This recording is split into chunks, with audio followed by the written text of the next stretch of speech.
اعوذ باللہ من الشیطان الرجیم بسم اللہ الرحمن الرحیم رب اشرح لی صدری ویسر لی امری واحلل عقدۃ من لسانی یفقهوا قولی۔ السلام علیکم ورحمۃ اللہ وبرکاتہ۔ ناظرین عزیز طلبہ طالبات، امید کرتا ہوں آپ سب بخیر و عافیت ہوں گے۔ تو ناظرین، ہمارے پاس ہے انٹرمیڈیٹ پارٹ 1 کی اسلامیات لازمی۔ تو آج ہم انشاءاللہ الرحمن پارٹ 1 کی انٹرمیڈیٹ پارٹ 1 کی اسلامیات لازمی کے پہلے باب کی ابتدا کرنے والے ہیں۔ تو اسلامیات لازمی کا جو پہلا باب ہے وہ عقائد پر مشتمل ہے۔ آج کا جو ہمارا ٹاپک ہے وہ ہے عقیدہ۔ آج ہم انشاءاللہ الرحمن عقیدہ کے بارے میں جانیں گے۔ عقیدہ کسے کہتے ہیں؟ عقیدہ کے کیا معنی ہے؟ عقیدہ کے کیا مفہوم ہیں؟ اور عقیدہ کی شرعی اصطلاح کیا ہے؟ اور اسلام کے بنیادی عقائد کون کون سے ہیں؟ تو آج ہم انشاءاللہ الرحمن اس بات کو سمجھنے کی کوشش کریں گے۔ تو آئیے اپنی بات کی ابتدا کرتے ہیں، اپنی کلاس کا آغاز کرتے ہیں۔ تو ناظرین، لفظ عقیدہ جو ہے عقد سے بنا ہے، جس کے معنی ہے باندھنا، یعنی عقیدہ کے معنی ہوئے باندھی ہوئی چیز، یعنی انسان کے جو پختہ اور اٹل نظریات ہوتے ہیں ان کو عقائد کہا جاتا ہے۔ یہ عقائد، یہ نظریات جو ہیں انسان کے دل اور دماغ پر حکمرانی کرتے ہیں۔ عقیدہ اس بات کو کہتے ہیں کہ جس بات پر انسان پختہ یقین رکھے، جس بات کو انسان اپنا ایمان بنا لے، اپنا دین بنا لے، اس کو عقیدہ کہتے ہیں۔ عقیدہ جو ہے ایک قلبی عمل ہے، ایک دل کا عمل ہے، جس کے معنی ہے کسی چیز پر پختہ یقین رکھنا، کسی چیز پر پختہ ایمان رکھنا۔ تو عقیدے کا جو عمل ہے اس کا تعلق انسان کے دل کے ساتھ ہوتا ہے۔ اور شرعی اصطلاح میں عقیدہ یہ ہے کہ اللہ پر ایمان لانا، اللہ کے رسولوں پر ایمان لانا، اللہ کے رسولوں پر نازل ہونے والی کتابوں پر ایمان لانا، اور اللہ کے فرشتوں پر ایمان لانا، اور آخرت کے دن پر ایمان لانا، اور اچھی یا بری تقدیر پر ایمان لانا۔ تو یہ بنیادی عقائد ہیں جن پر ایمان لانا، جن کو تسلیم کرنا، جن پر پختہ یقین رکھنا، یہ شرط ہے، یہ ضروری ہے۔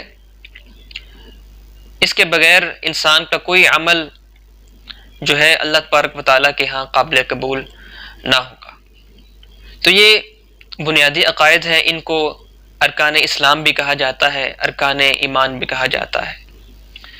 دیکھیں، انسان کا عقیدہ جو ہے جتنا مضبوط ہوگا اتنا ہی وہ صاحب ایمان ہوگا۔ انسان کا عقیدہ جتنا مضبوط ہوگا انسان کا ایمان بھی اتنا ہی مضبوط ہوگا۔ اور اگر انسان کا عقیدہ ہی جو ہے کمزور ہوگا تو انسان کا ایمان بھی کمزور ہوگا۔ تو انسان کے تمام اعمال کا وزن جو ہے اس کے عقائد کی مضبوطی کے حساب سے ہوگا۔ جس قدر عقیدہ مضبوط ہوگا اس کا ایمان جو ہے مضبوط ہوگا، اسی طرح اسی اعتبار سے اس کے مطابق ہی انسان کے تمام اعمال کا وزن ہوگا۔ شریعت جو ہے 2 حصوں پر مشتمل ہے۔ نمبر 1 عقائد، نمبر 2 اعمال۔ عقائد کا جہاں تک تعلق ہے، عقائد انسان کے دل کا عمل ہے، ایک قلبی عمل ہے۔ مثال کے طور پہ ہم اللہ پر ایمان رکھتے ہیں کہ اللہ تبارک و تعالیٰ اپنی ذات، اپنی صفات، اپنی عبادت میں واحد ہے، اس کا کوئی شریک نہیں، کوئی اللہ کی ذات میں، صفات میں، عبادت میں شریک نہیں ہے۔ تو یہ ایمان رکھنا، اللہ کے رسولوں پر ایمان رکھنا، اللہ کے فرشتوں پر ایمان رکھنا، اور آخرت کے دن پر اور اچھی بری تقدیر پر ایمان رکھنا، یہ ایک انسان کا قلبی عمل ہے، اس کا تعلق انسان کے دل کے ساتھ ہے کہ یہ عقائد، یہ نظریات انسان کے دل کے اندر ہیں، جس پر وہ پختہ ایمان رکھتا ہے، ایک مضبوط یقین رکھتا ہے۔ اور جو شریعت کا دوسرا حصہ ہے وہ ہے اعمال۔ اعمال کا تعلق انسان کے جسم کے ساتھ ہوتا ہے۔ جیسے ہم نماز پڑھتے ہیں، روزہ رکھتے ہیں، حج ادا کرتے ہیں، زکوٰۃ دیتے ہیں، تو ان تمام اعمال کا تعلق انسان کے جسم کے ساتھ ہے۔ اعمال جو ہے عقائد پر تولے جاتے ہیں۔ اگر عقیدہ درست ہے تو اعمال بھی درست ہیں، اور اگر عقیدہ میں خرابی آ گئی ہے، عقیدہ میں خلل آ گیا ہے، تو اعمال کا وزن بھی نہیں کیا جائے گا۔ اگر عقیدہ درست ہے تو انسان کا تھوڑا عمل بھی اللہ تبارک و تعالیٰ کے ہاں بہت زیادہ اہمیت رکھتا ہے، اور اس کے تھوڑے عمل میں بھی اللہ تبارک و تعالیٰ کے ہاں وزن ہوتا ہے۔ لیکن اگر عقیدہ ہی درست نہیں، عقیدہ ہی جو ہے مضبوط نہیں، ایمان ہی کمزور ہے، تو انسان کے اعمال بے شک زیادہ ہی کیوں نہ ہوں، تو وہ اللہ کے ہاں جو ہے اس کے اعمال میں کوئی وزن نہیں ہوگا۔ جس قدر انسان اپنے عقائد، اپنے نظریات، اپنے اعتقاد میں مضبوط ہوگا، اسی قدر ہی انسان کے تمام اعمال میں وزن ہوگا۔ عقیدہ ہی وہ بنیاد ہے جس پر اسلام کی عمارت کھڑی ہے۔ عقیدہ کی مثال جو ہے ایک بیج جیسی ہے، اور عمل جو ہے اس بیج سے اگنے والا پودا ہے۔ ظاہری بات ہے کہ پودے میں وہی خصوصیات ہوں گی جو اس بیج میں پوشیدہ تھیں۔ مثال کے طور پہ آپ جون سا بیج، جس سبزی کا بیج جو ہے زمین میں لگاتے ہیں، زمین میں بوتے ہیں، وہی سبزی جو ہے زمین سے اگتی ہے، اسی سبزی کا پھل آپ جو ہے کھاتے ہیں۔ تو اللہ تبارک و تعالیٰ کے جتنے پیغمبر گزرے ہیں، جتنے انبیاء آئے، سب نے اپنی تبلیغ کا جو آغاز کیا وہ عقیدہ کی اصلاح سے کیا۔ تو اللہ تبارک و تعالیٰ کے تمام پیغمبروں نے اپنی دعوت کا، اپنی تبلیغ کا آغاز عقیدہ کی اصلاح سے کیا تھا۔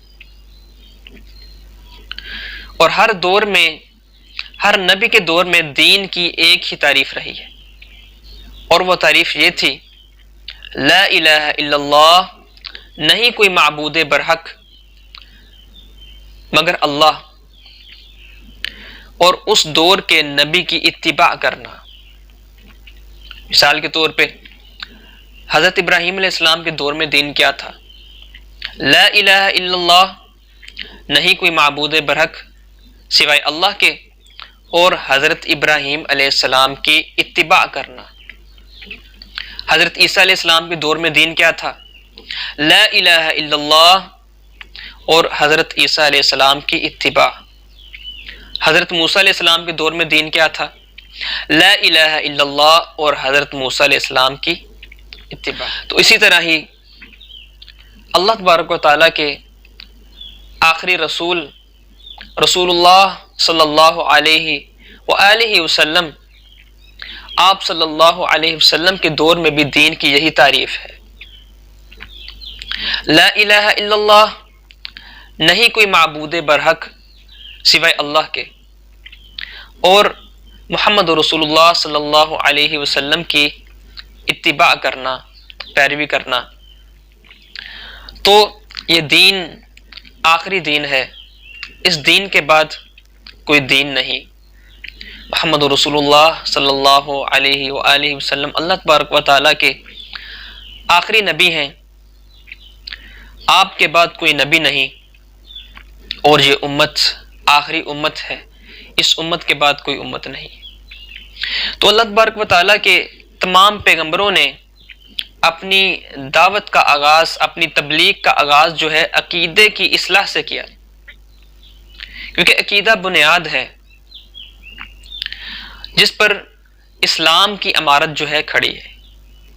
اگر بنیاد کمزور ہو تو عمارت جو ہے گر جائے گی، اور اگر بنیاد مضبوط ہے تو عمارت بھی مضبوطی کے ساتھ جو ہے بنیاد کے اوپر قائم رہے گی۔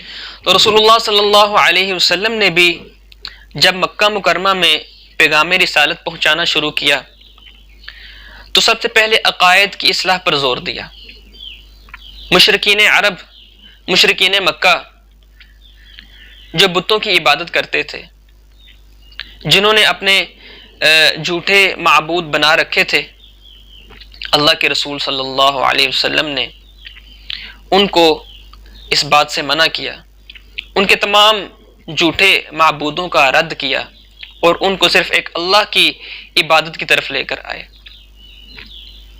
کہ یہ مشرکین عرب، مشرکین مکہ جنہوں نے یہ معبود بنا رکھے ہیں، جن کی یہ عبادت کرتے ہیں، یہ تمام ان کے بنائے ہوئے جھوٹے معبود ہیں، صرف ایک اللہ جو ہے معبود برحق ہے۔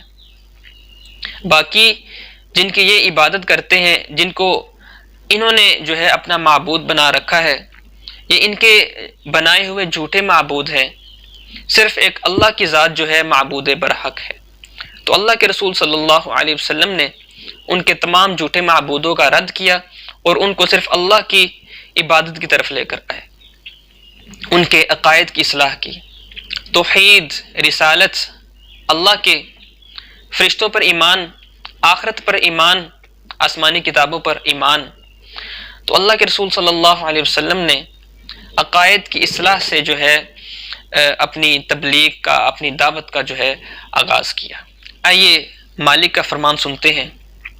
اللہ تبارک و تعالی قرآن پاک میں ارشاد فرماتا ہے، سورہ البقرہ میں ارشاد فرماتا ہے وَلَكِنَّ الْبِرَّ مَنْ آمَنَ بِاللَّهِ وَالْيَوْمِ الْآخِرِ وَالْمَلَائِكَةِ وَالْكِتَابِ وَالنَّبِيِّينَ، لیکن بڑی نیکی تو یہ ہے جو کوئی ایمان لائے اللہ پر اور قیامت کے دن پر اور فرشتوں پر اور سب کتابوں اور پیغمبروں پر۔